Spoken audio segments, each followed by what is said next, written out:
Olá, pessoal! No vídeo de hoje nós vamos conversar sobre a hipertensão intracraniana. Vamos falar sobre como diagnosticá-la, suas principais causas e as principais rotas de tratamento dessa condição que impacta de forma negativa o prognóstico dos pacientes críticos. Enquanto isso, inscreva-se no canal, ative o sininho das notificações, curte e comente esse vídeo e compartilhe esse canal com seus amigos. A pressão intracraniana normal deve estar abaixo de 15 milímetros de mercúrio. Elevações sustentadas da pressão intracraniana acima de 20 milímetros de mercúrio configuram a hipertensão intracraniana. E essa situação pode acontecer por várias causas, sejam elas traumáticas ou não. Entre as causas traumáticas, a principal delas é o traumatismo crânioencefálico, que pode gerar o surgimento de hematomas extradural, subdural ou intraparenquimatoso, ou até mesmo a lesão axonal difusa. Causas não traumáticas e hemorrágicas são aquelas que se configuram como hemorragias intracerebrais espontâneas, como os rompimentos, rupturas de aneurisma e as malformações arteriovenosas. Outras causas de hipertensão intracraniana podem ser elencadas, como as neoplasias, vasculite, hidrocefalia, hipertensão intracraniana de causa idiopática, que é o pseudotumor cerebral, a encefalopatia hipertensiva, entre outras causas. O compartimento intracraniano é protegido pelo crânio e ele tem um volume que varia de 1.400 a 1.700 ml, e esse volume é fixo. 80% desse volume é parênquima cerebral, 10% é sangue e 10% é líquido cérebro espinhal, que é o chamado líquor.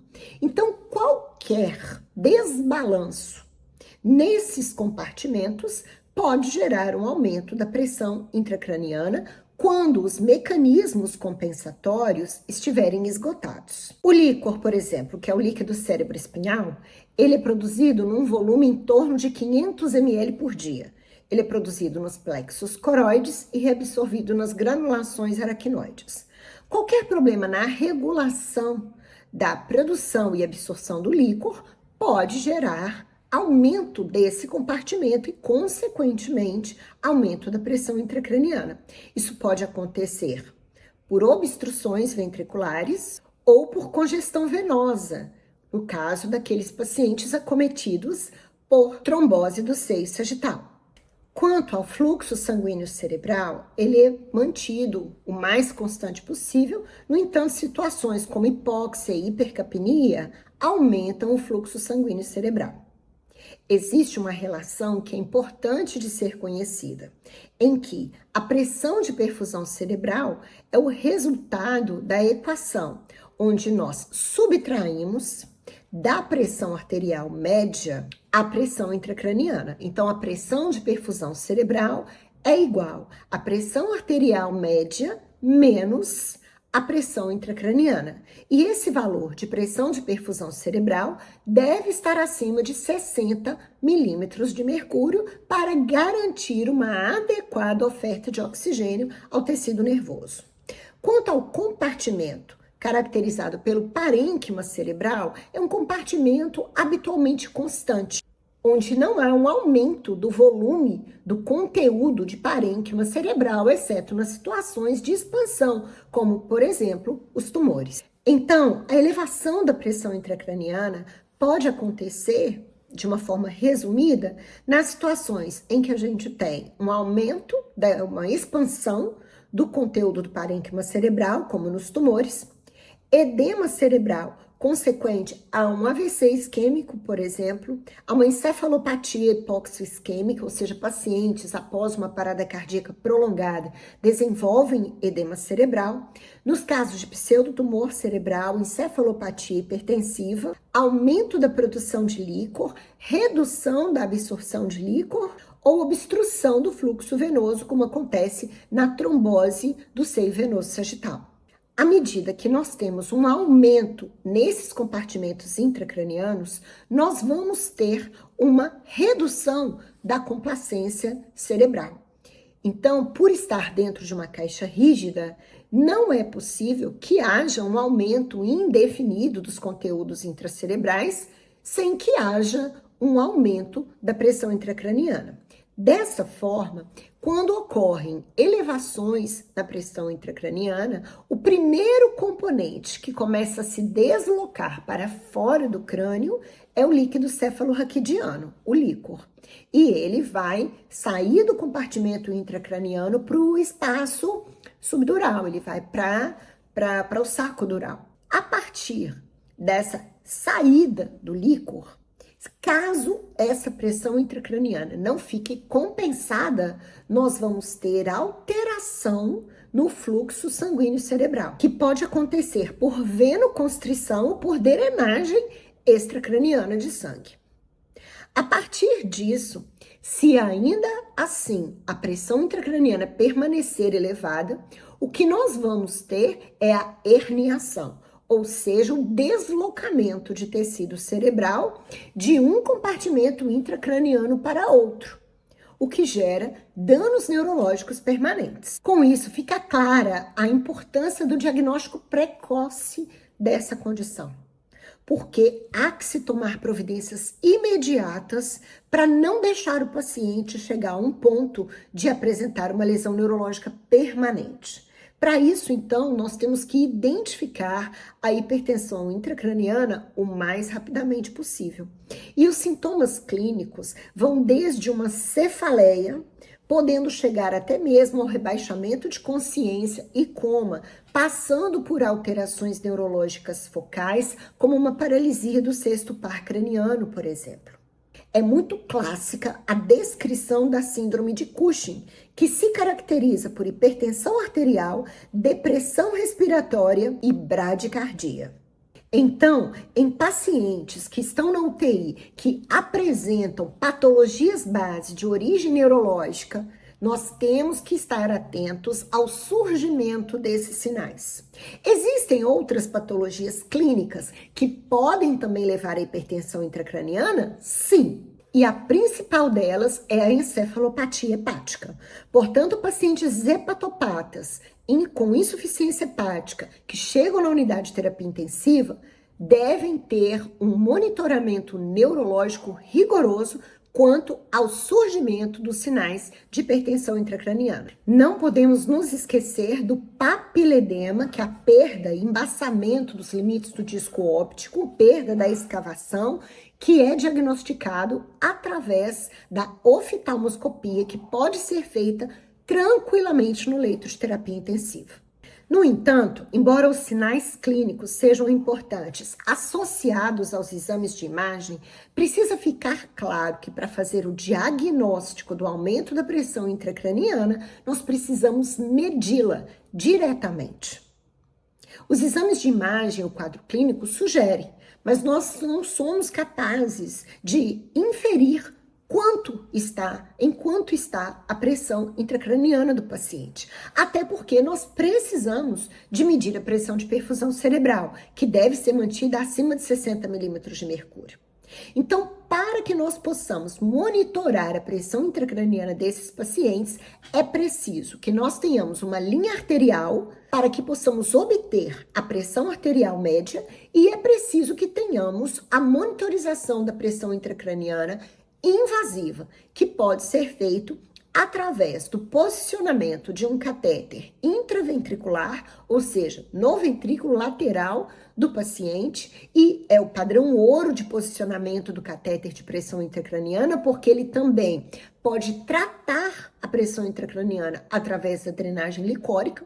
O catéter também pode ser colocado em posição epidural, o que não é uma boa, porque ele vai estar externo à dura mater, e a dura mater já é capaz de amortizar a pressão intracraniana de forma que o valor obtido não será confiável. O catéter pode ser colocado em posição intraparenquimatosa, mas nesse caso não é possível tratar, porque ele vai estar posicionado dentro do tecido cerebral. E existe também a posição subaracnoide, que raramente é utilizado, porque também não apresenta confiabilidade. Então, as duas formas de monitoramento da pressão intracraniana mais utilizadas são com catéter dentro do ventrículo, ou seja, em posição intraventricular, ou em posição intraparenquimatosa. Nenhuma das duas medidas é isenta de complicações. Então, uma complicação que pode acontecer na posição intraventricular é a infecção, que acontece em até 20% dos pacientes. Nós temos também o sangramento, que pode acontecer no trajeto de posicionamento do catéter, tanto em posição intraventricular como intraparenquimatosa. O valor da pressão intracraniana não é estático, então não é somente termos um número, mas esse catéter deve estar conectado a um transdutor e esse transdutor ser conectado ao monitor multiparâmetros, para que nós possamos avaliar a onda de pressão intracraniana.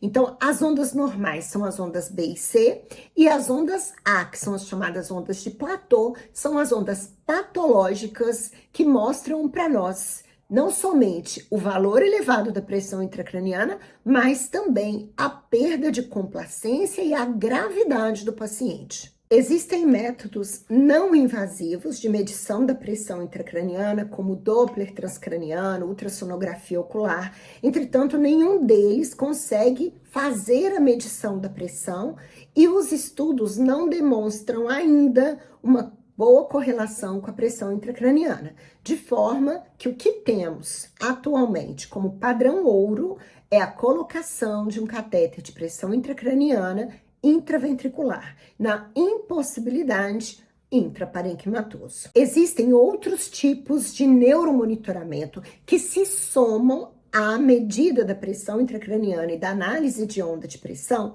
com o objetivo de minimizar o impacto de lesões cerebrais, sejam elas traumáticas ou não.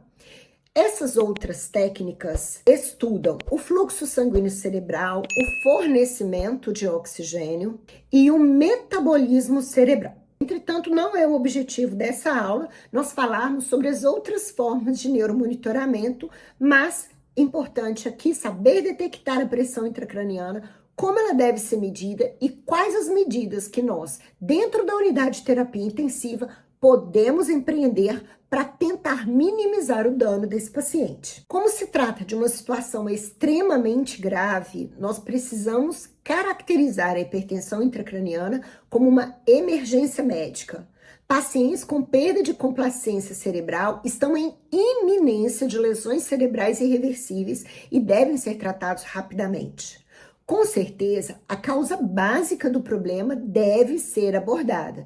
Então, se for um tumor, a evacuação do tumor. Se for um hematoma traumático, ele precisa ser evacuado. Então, a conduta definitiva deve ser empreendida, mas nem sempre o profissional está ali naquele momento para poder realizar. Então, nós precisamos fazer a gestão desse paciente para ganharmos tempo e também qualidade, para que quando esse paciente for abordado, ele possa ter o melhor resultado cirúrgico. Primeira coisa, garantir via aérea pérvia. Esses pacientes com Glasgow abaixo de 8 têm que ser entubados, colocados em ventilação mecânica, garantir a oferta adequada de oxigênio, evitar a hiperóxia. Esses pacientes devem ser mantidos com pressão arterial média, de forma a se obter uma pressão de perfusão cerebral acima de 60 milímetros de mercúrio. Portanto, se o paciente estiver com uma pressão intracraniana de 25 milímetros de mercúrio, nós temos que manter a pressão arterial média desse paciente de 85 milímetros de mercúrio para cima, para garantirmos uma pressão de perfusão cerebral de 60 milímetros de mercúrio. Pacientes com hipertensão intracraniana devem ser mantidos normovolêmicos e devemos evitar as soluções hipotônicas. Eles devem ser hidratados com solução salina a 0,9%, uma solução isotônica mesmo. Não há necessidade de nós usarmos soluções hipotônicas. A hiponatremia é comum e é extremamente danosa para esses pacientes, porque ela piora o edema cerebral. Esses pacientes não podem ficar hipotensos. Caso contrário, a pressão de perfusão cerebral reduz e nós podemos piorar a lesão cerebral. Os exames de neuroimagem devem ser realizados assim que o paciente estiver com uma via aérea segura e um quadro hemodinâmico adequado para que seja transportado até a sala de exame para poder ser avaliado. Esses pacientes necessitam ficar com a cabeceira elevada, a cabeça retificada, cuidado com a fixação do tubo endotraqueal para não comprimir as jugulares e comprometer a drenagem venosa sanguínea cerebral. Esses doentes devem ser ventilados, mantendo uma PaCO2 entre 26 e 30, não menos que isso, porque a hipocapnia pode gerar uma vasoconstrição cerebral, mas quando utilizada por longos períodos e de forma inadvertida, pode piorar a oferta de oxigênio aos tecidos por uma vasoconstrição cerebral excessiva. Então, uma medida que tem o objetivo de neuroproteção pode, se mal empregada, causar uma injúria cerebral ainda maior. O manitol está indicado na dose de 1 a 1,5 grama por quilo, dose única, até que se estabeleça um diagnóstico, um plano de tratamento definitivo para esse paciente. Esses pacientes devem ser sedados para que eles possam ficar bem adaptados à ventilação mecânica, evitando a sincronia, evitando a agitação e, com isso, reduzindo o metabolismo cerebral. A febre deve ser combatida agressivamente. Em modelos animais, a febre gera aumento do metabolismo cerebral e aumento da inflamação, de forma que devemos tratá-la agressivamente com antitérmicos que nós já conhecemos, como a dipirona e o paracetamol. Quanto ao tratamento anticonvulsivante, caso o paciente apresente crises convulsivas, ele deve ser iniciado. Entretanto, a literatura ainda não tem um acordo quanto à profilaxia das convulsões, mas é aceita a terapia anticonvulsivante profilática em lesões de grande volume e grande risco adjacentes a córtex ou supratentoriais. Quanto à terapia osmótica e diurese? Bom, nós temos aí a utilização crescente da solução salina hipertônica, entretanto, nos estudos, nós vemos soluções utilizadas com as mais diversas concentrações, de 7,2% até 23%, sendo que os desfechos não foram muito diferentes com uma ou outra concentração, de forma que é indicado um bolo de 250 ml. O seu efeito real, ele ainda continua obscuro, mas é fato que ela reduz, sim, agudamente a hipertensão intracraniana. Entre a solução salina hipertônica e o manitol, os trabalhos mostram que parece que a solução salina hipertônica é superior ao manitol. Entretanto, ainda não há evidências claras a respeito disso, de forma que o manitol ainda é utilizado. Ambas vão agir através da desidratação do parênquima cerebral. A hiperosmolaridade que elas causam vão puxar a água do tecido cerebral, colocar na corrente sanguínea para ser excretada pelos rins. Então, o mecanismo de ação é desidratação cerebral. Quanto aos glicocorticoides, eles só têm uma única indicação na hipertensão intracraniana, quando a causa é um tumor. Fora isso, eles estão proscritos e relacionados ao aumento da mortalidade. Em relação aos barbitúricos, é fato que eles reduzem a pressão intracraniana, mas para que sejam utilizados, deve haver um rigoroso monitoramento da pressão de perfusão cerebral e da pressão intracraniana, porque eles possuem efeitos colaterais hemodinâmicos inaceitáveis para o paciente neurocrítico. Então, a sua utilização deve ser feita por médicos experientes, com uma capacidade de manejo desses pacientes, de forma a não colocá-los em risco por conta da utilização dessa droga. Quanto à hipotermia, a hipotermia terapêutica também é uma técnica que é capaz de reduzir a pressão intracraniana. Ela é utilizada resfriando o paciente numa temperatura entre 32 e 34 graus Celsius através de mantas ou cobertores térmicos. Essa técnica foi melhor estudada nas lesões cerebrais traumáticas. Entretanto, a recomendação é que ela seja restrita a estudos clínicos ou naqueles pacientes em que todas as medidas foram empreendidas sem sucesso. Portanto, seu uso deve ser restrito, porque o seu papel ainda não está claramente esclarecido. E a remoção do líquor pode ser feita? Bom, se tivermos um catéter de monitorização de pressão intracraniana em posição intraventricular, podemos lançar mão da remoção de líquido para controle da pressão intracraniana. Isso não pode ser feito de qualquer forma. O líquor pode ser retirado 1 a 2 ml por minuto durante 2 a 3 minutos. Depois, dá-se um intervalo de 2 a 3 minutos e vai se repetindo essa operação. Drenagem de 1 a 2 ml durante 2 a 3 minutos. Quantas vezes eu posso fazer isso? Pode ser feito até o controle da pressão intracraniana ou até quando o líquor não estiver sendo obtido com facilidade. A drenagem gravitacional também pode ser feita através da ventriculostomia. Então, esse é um método que pode nos auxiliar a controle da hipertensão intracraniana. Mas devemos lembrar que a causa definitiva precisa ser identificada. E em alguns casos, onde todas essas medidas foram empreendidas sem sucesso, é preciso avaliar a realização da craniotomia descompressiva. A craniectomia descompressiva ou craniotomia descompressiva é uma solução que pode ser lançada à mão e é realizada exclusivamente pelo neurocirurgião. Estudos mostram que as indicações para a realização deste procedimento estão se tornando mais precoces do que elas eram anteriormente e, além disso, ao se realizar a craniectomia descompressiva com a abertura da dura mater, é obtido um melhor controle da pressão intracraniana. Esse procedimento não é isento de riscos, muito antes pelo contrário, tem suas complicações e necessita de um especialista para poder ser realizado e principalmente para poder ser bem indicado. Bom, pessoal, eu encerro aqui essa breve revisão sobre a hipertensão intracraniana nos pacientes da UTI.